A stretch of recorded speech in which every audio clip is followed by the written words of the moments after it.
లోకాసు వార్త 3వ అధ్యాయము. తిబేరి కైసరు ఏలుబడిలో 15వ సంవత్సరమునందు యూదాయకు పొంతు పిలాతు అధిపతిగాను, గలిలయకు హేరోదు చతురాధిపతిగాను, ఇతోరయ త్రక్కోనితి దేశములకు అతని తమ్ముడైన పిలుపు చతురాధిపతిగాను, అబిలేనే దేశమునకు లూసియా అధిపతిగాను, అన్నాయు కైపాయు ప్రధాన యాజకులుగాను ఉన్న కాలమున అరణ్యంలోనున్న జకర్య కుమారుడైన యోహాను యొద్దకు దేవుని వాక్యము వచ్చెను.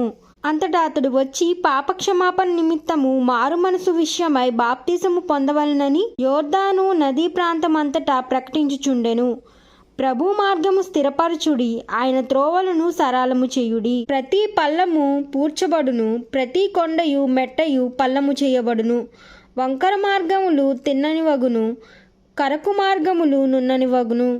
సకల శరీరులు దేవుని రక్షణ చూతురు అని అరణ్యములో కేకవేయుచున్న ఒకని శబ్దమని ప్రవక్త అయిన యెషయా వాక్యముల గ్రంథమందు రాయబడినట్లు ఇది జరిగెను. అతడు తన చేత బాప్తిసము పొందిన జనసమూహమును చూచి, సర్పసంతానమా, రాబో ఉగ్రతను తప్పించుకొనుటకు మీకు బుద్ధి చెప్పిన వాడెవడు? మారు మనసునకు తగిన ఫలము ఫలించుడి. అబ్రహాము మాకు తండ్రి అని మీలో మీరు అనుకొన మొదలు పెట్టవద్దు. దేవుడు ఈ రాళ్ల వలన అబ్రహామునకు పిల్లలను పుట్టించగలడని మీతో చెప్పుచున్నాను. ఇప్పుడే గొడ్డలి చెట్ల వేరును ఉంచబడి ఉన్నది గనుక మంచి ఫలములు ఫలించని ప్రతి చెట్టు నరకబడి అగ్నిలో వేయబడునని చెప్పెను. అందుకు జనులు, అలాగైతే మేమేమి చేయవలనని అతన్ని అడుగగా, 2 అంగీలు గలవాడు ఏమీయూ లేనివానికి ఇయ్యవలెను, ఆహారము గలవాడు అలాగే చేయవలనని వారితో చెప్పెను. సుంకరులను బాప్తిసము పొందవచ్చి, బోధకుడా, మేమేమి చేయవలనని అతన్ని అడుగగా, అతడు మీకు నిర్ణయింపబడిన దానికంటే ఎక్కువ తీసుకొనవద్దని వారితో చెప్పెను.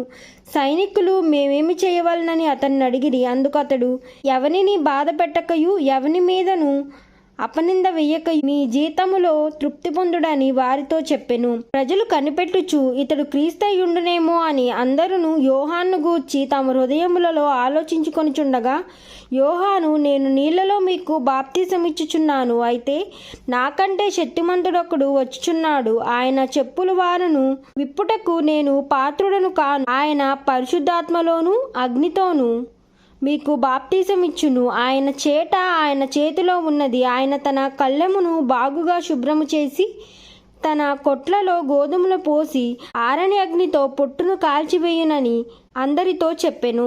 ఇది కాక అతడు ఇంకను చాలా సంగతులు చెప్పి ప్రజలను హెచ్చరించుచు వారికి సువార్త ప్రకటించుచుండెను. అయితే చతురాధిపతి అయిన హేరోదు చేసిన సకల దుష్కార్యముల నిమిత్తము, అతని సోదరుని భార్య అయిన హేరోదియా నిమిత్తము యోహాను అతన్ని గద్దించినందుకు, అది వరకు తాను చేసియున్నవన్నయు చాలవన్నట్లు అతడు యోహానును చెరసాలలో వేయించెను. ప్రజలందరూ బాప్తిసము పొందినప్పుడు యేసు కూడా బాప్తిసము పొంది ప్రార్థన చేయుచుండగా ఆకాశము తెరవబడి పరిశుద్ధాత్మ శారీరకముతో పావురము వలె ఆయన మీదికి దిగివచ్చెను. అప్పుడు, నీవు నా ప్రియకుమారుడవు, నీ యందు నేను ఆనందించుచున్నానని ఒక శబ్దము ఆకాశము నుండి వచ్చెను. యేసు బోధింప మొదలుపెట్టిన ఆయన దాదాపు 30 ఏండ్ల ఈడుగలవాడు.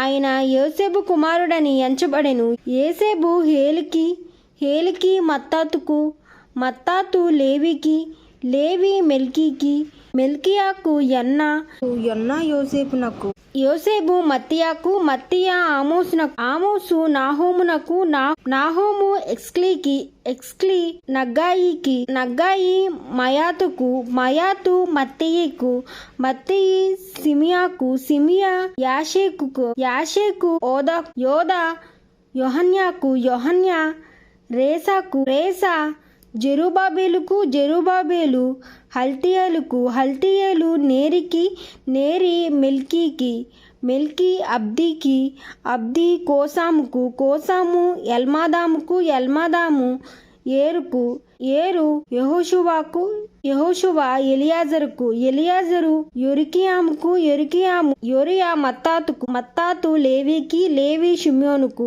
షిమ్యోను యూదాకు, యూదా యోసేబునకు, యోసేబు యనయాముకు, యనయాము ఎల్కాయిముకు, ఎల్కాయిము మెలయాకు, మెలయ మొన్నాకు, మొన్నా మత్తాతుకు, మత్తాతు నాతానుకు, నాతాను దావీదునకు, దావీదు యెషయాకిని, యెషయి ఓబద్యాకును, ఓబద్యా బోయాజుకు, బోయాజు షల్మాకు, షల్మాను నయోసారుకు, నయోసోను అమినాదాబుకు, అమినాదాబు ఆరామునకు, ఆరాము ఎస్సోముకు, ఎస్సోము పేరేసుకు, పేరేసు యూదాకు, యూదా యాకోబుకు, యాకోబు ఇస్సాకుకు, ఇస్సాకు అబ్రహామునకు, అబ్రహాము తేరాహుకు, తేరాహు నాహోరుకు, నాహోరు సేరోగుకు, సేరోగు రాయాకు, రాయా పేలెగుకు, పేలెగు హేబెరుకు, హేబెరు షలాహుకు, షలాహు కేసయ్యకు, కేసాయను అప్షకాదుకు, అప్షగాదు షేముకు, షేము